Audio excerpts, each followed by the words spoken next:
Hey guys, welcome back. This is going to be a really quick demonstration on different kinds of watercolor papers. I've done research on different watercolor papers and I discovered that there isn't that many out there. There's a whole lot of different brands, but in terms of different types of watercolor paper, they're just about 4 or 5 different types, and I discovered that I have most of them. So these first two ones are, these are student grade watercolor paper. So most watercolor paper are handmade, either handmade or mold made, but the student grade are factory made and they're made to replicate watercolor paper. They won't work the exact same way though, as professional watercolor papers do. The third one I have is Hot Press by Rivers BFK. It's a French company that makes these hand makes these hot press watercolor paper. The fourth one I have is Cold Press. I forgot the brand, but it's definitely a artist brand watercolor paper. And the last one is Rough Press. I mean, it's not rough, it's just rough watercolor paper. So in the first circles, I'm just going to use my Distress watercolor markers, just three of them. So it's going to transition from a red to a pink tone, and I'm going to see how the ink lays down on it and blends together. So this first one is my first student grade paper. And actually I'll just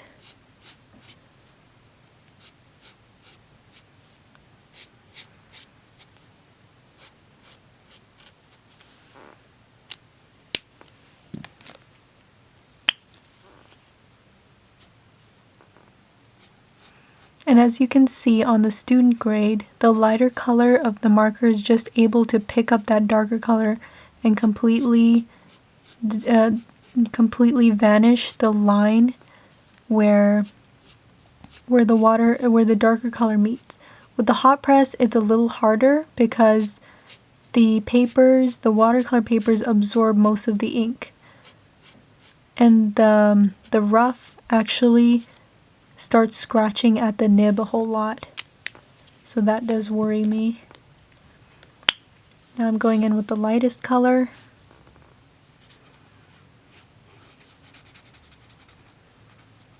And now is really where you can tell how the light color picks up the dark color, because this lighter color is a whole lot more lighter than the midtone, and you can see that it's already starting to pill on this lower quality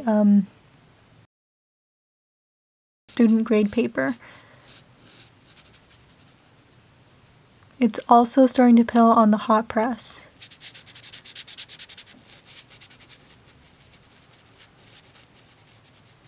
On the cold press, it's a whole lot harder to blend, but it doesn't pill as much.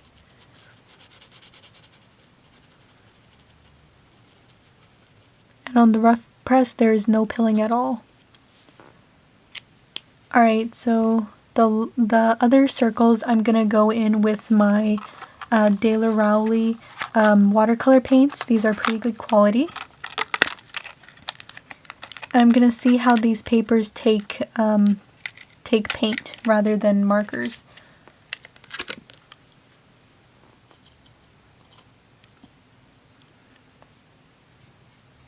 And I'm just gonna use red to make it consistent.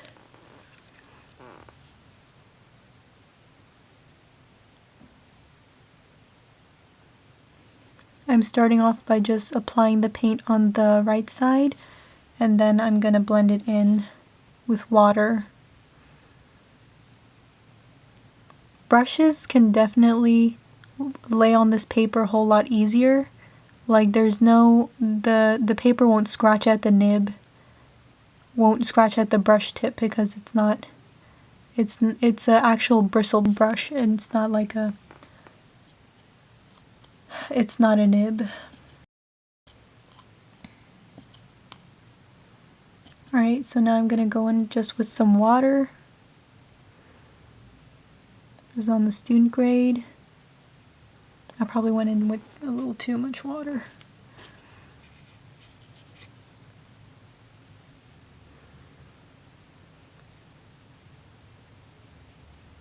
It's really hard to start moving around the color though on this paper.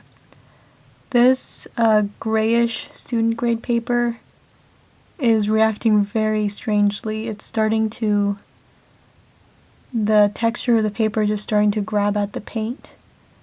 But the hot press actually, it works out pretty well. It blends very nice and smoothly. Because it's cotton, it's made out of 100% cotton. These student grade papers are not. This one is a bit smoother. This one is a bit rougher student grade watercolor paper, but you can see both of them did not blend that well with the water. This is the cold press. This is a little bit harder than blending with the hot press. I find it blending paint on hot press is easier, watercolor paint. Need more water.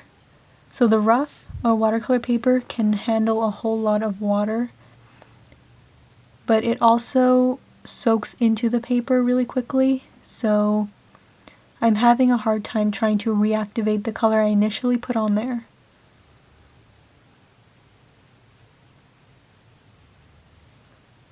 So it all kind of blended out evenly, it looks like. Alright, so for watercolor markers, the best paper is this first one because it has like a smooth type of coating. For the student grade watercolor paper, it will not soak up the ink right away. And that's good for watercolor markers. You need that so that you can still move around the color and blend while the ink is still wet. The second one, it's a little bit rougher, so the ink did absorb a little bit, so it was harder for me to blend the first area.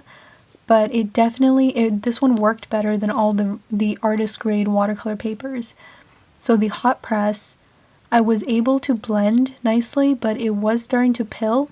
It was also starting to pill on this rougher paper, and I think, let me try and see which one pilled more. Okay, so the student grade pilled more than the hot press. The cold press watercolor paper absorbed a little too much of the ink, and the rough absorbed the most. So it was hard for me to try and move the darker color into the lighter color, and you can see there's still a line on both the rough and the cold press.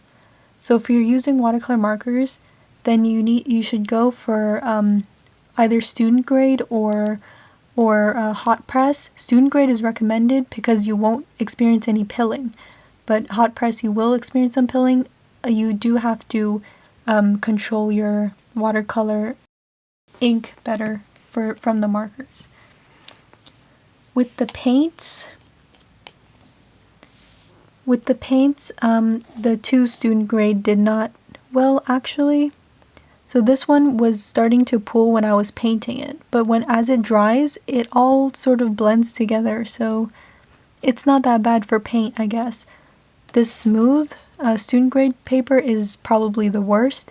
You can see how the paint grabbed into the texture, and that's the same problem I had when I did my my cheap art supply challenge with these watercolor paints.